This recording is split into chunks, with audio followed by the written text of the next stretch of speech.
Hi, I'm Michaela. Hi, I'm Mary Lou. So tell me how life was when you were growing up. Well, I actually grew up in the Philippines because my parents were missionaries. So life was a little different than people growing up here in the States. We lived pretty American lives. You know, we didn't eat all the Filipino food. We didn't do all, those kind of things. But like we didn't have television. So of course, our recreation would be more outside and doing things. Our food was mainly from the earth. You know, you had to eat your vegetables because that's what grew. The Philippines is fantastic for fresh fruit. So we had a lot of fruit. I mean, in fact, Sunday nights we had fruit salad was our dinner. So, so again, we were eating healthier. Mm-hmm. We didn't have, if you wanted sweets, it had to be homemade because you couldn't go to the store and buy things. Okay. So, yeah, so we definitely ate healthier than probably if we lived in the United States. Okay. Now, how did your religion, how you were growing up religious-wise, how did that affect being in the Philippines versus being in America? Well, we were, again, more conservative, so therefore, of course, you wouldn't think about, smoking or alcohol or anything of those, things. And of course, you always wanted to be more law-abiding, so if the, as far as seatbelts and those kind of things, you'd always do whatever the law said because you wanted to be law-abiding. And again, a lot of clean living because, again, you wanted to keep your bodies pure and honoring the Lord that way.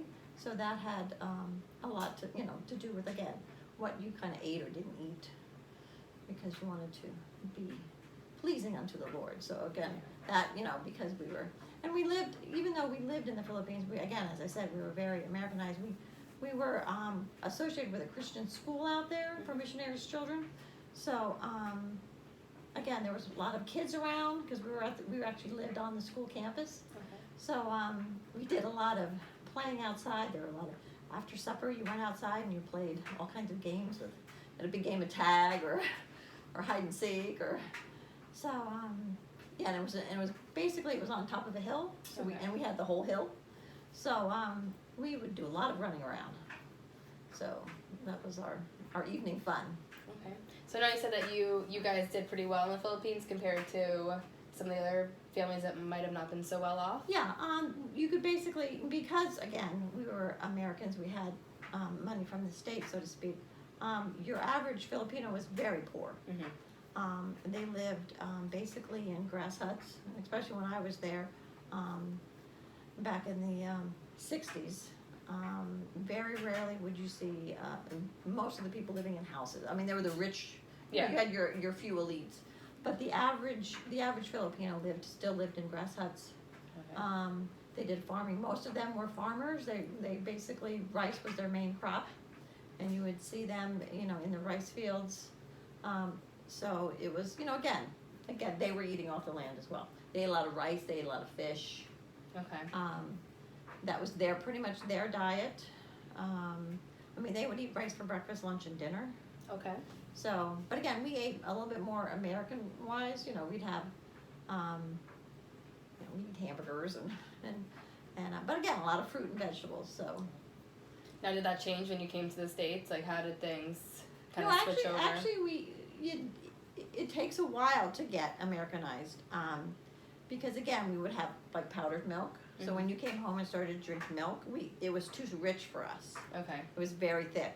So we actually we would come home and we'd eat powder milk and whole milk. We'd mix it until we got used to more of the fattier milk. Just because it was just, to us it tasted like we were drinking cream because it was so thick. And basically we would, you'd have a little bit more of the treats, like you go to the food store and buy the treats. Yeah. That we wouldn't quite get. But you don't really change. If you're kind of used to eating one way, you don't really change a whole lot. I mean, over time, of course. We definitely got on the fattier side. Did you guys have electricity and everything when you were there? Like, yes. So everything, running water, everything? Yeah, we had electricity. Water was, our last couple of years when we lived in this house that only had water twice a week. So we would have to store up water. We'd have water tubs and do those kind of things. So yeah, that wasn't always a luxury of running water. But the school where I was talking about, they actually had a well. Okay. So we would go over and shower there. So, and you know, 2 mornings a week, you gather enough water and you learned how to conserve. Mm-hmm. You know, you flush your toilets once a day. Yeah. Those kind of things. So, but it was definitely an experience, you know, and again, those kind of choices, you learned how to conserve, you learned how to make do, and all those are part of my heritage because of where I grew up and how I grew up. Well, thank you so much for sharing with me. You're very welcome.